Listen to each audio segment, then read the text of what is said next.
Bismillahirrahmanirrahim. Assalamu alaikum students.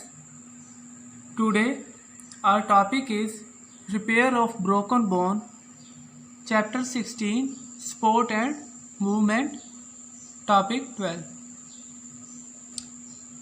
Despite remarkable strength, the bones may broke. जो bones हैं वो फिर भी टूट सकती हैं. Although ये जो टिश्यूज हैं strongest in your body. There are several causes of fracture.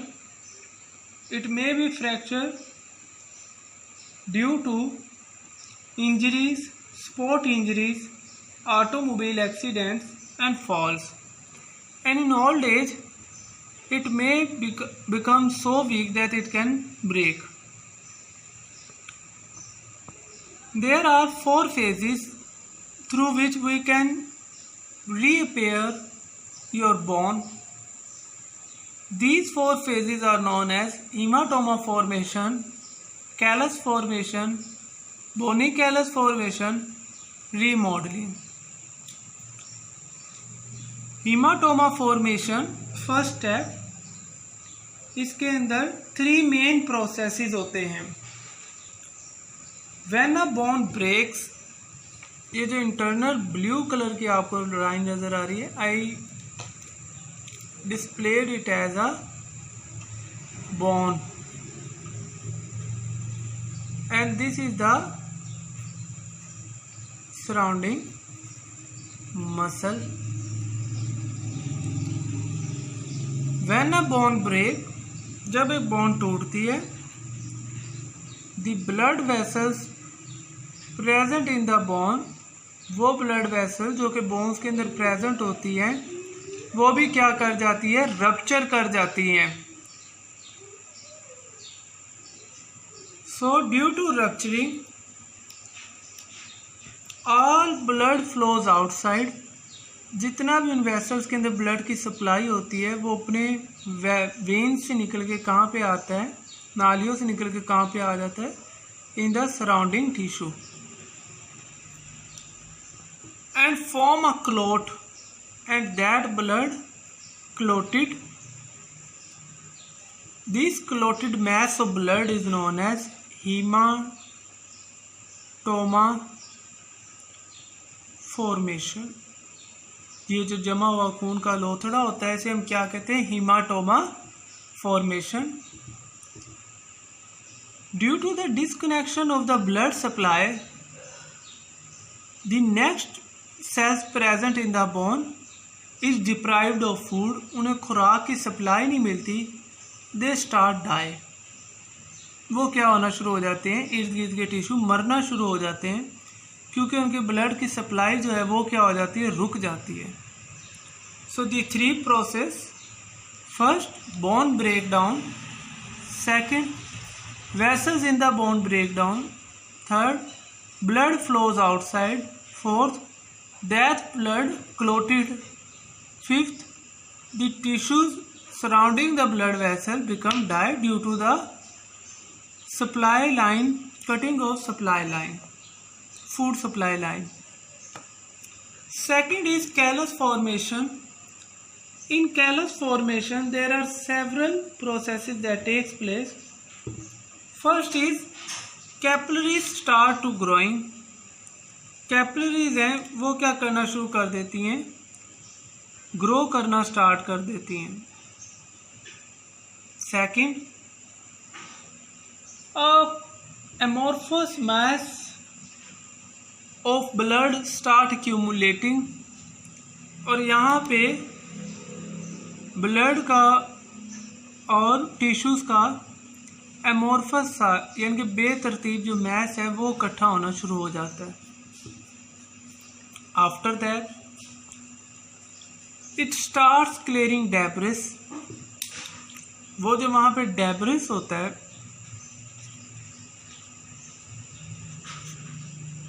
Discarded mess होता है, वो क्या हो जाता है, डीजनरेट होना शुरू हो जाता है. 2 cells invade at this type. Fibroclast plus osteoclast. So this whole stage represents the formation of callus. Bony callus formation. Now to another cells. Osteoblast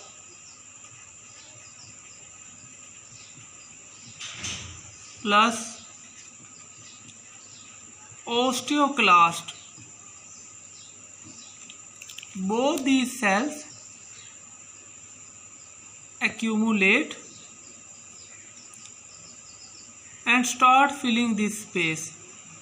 और इस स्पेस को क्या करते हैं, फिल करना शुरू कर देते हैं. And converted the soft callus into hard callus.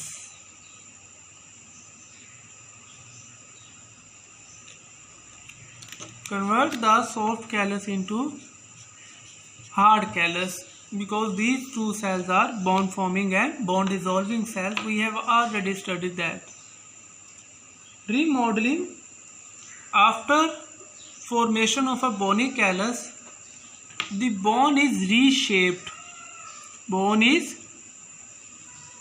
reshaped either by a cast, किसी सांचे में डालकर, और by hanging the weight, और उसके साथ कोई वेट टाई करके, ताकि बोन को दोबारा से क्या लाया जा सके, इन शेप लाया जा सके. Hematoma formation. Second, callus formation. This process takes around 1 week. This process takes around 3 to 4 weeks. This process also takes 3 to 4 weeks. And this process or reshaping the bone takes around 3 weeks. So this is all about our repair of broken bone, which is divided into 4 phases: hematoma formation, callus formation, bony callus formation, remodeling. In hematoma formation, there is a formation of clotted mass of blood. In callus formation, in this step, 2 cells invade, fibroclast and osteoclast, which form a soft amorphous mass of cells. नरम से हड्डियों का एक mess बन जाता है जिसे हम कहते हैं callus formation. Bony callus formation की स्टेज में ओस्टियोब्लास्ट और ओस्टियोक्लास्ट इन्वेड करेंगे and form a hard mass of cells and converted the soft callus into the hard callus. Fifth one is, जब बोन की पूरी रिपेयरिंग का प्रोसेस कंप्लीट हो जाएगा, बोन आपस में क्या कर जाएगी, कंप्लीटली ज्वाइन कर जाएंगी. Then the target is to convert this bone into the original bone as it was before the accident. So for this we reshape the bone by hanging some weight, by enclosing into a cast, किसी सांचे में बंद करके, और by using different therapies, different exercises भी हम करके bone को क्या ला सकते हैं, इन शेप ला सकते हैं. So your task is, first you have to learn the causes of fracture, then its main processes, then its 4 major steps. You have to learn the definition, exact definition of each step, the type of cells that invade during each particular stage, and their time duration, कि कौन से वाला जो process है वो कितने time के अंदर कंप्लीट होता है. इसकी डायग्राम ड्रॉ करें. नेट से मज़ीद इसकी डायग्राम्स को सर्च करें. How to repair a broken bone. I discuss the internal mechanism which actually takes place, कि एक्चुअली में होता क्या जब बोन रिपेयर होती है.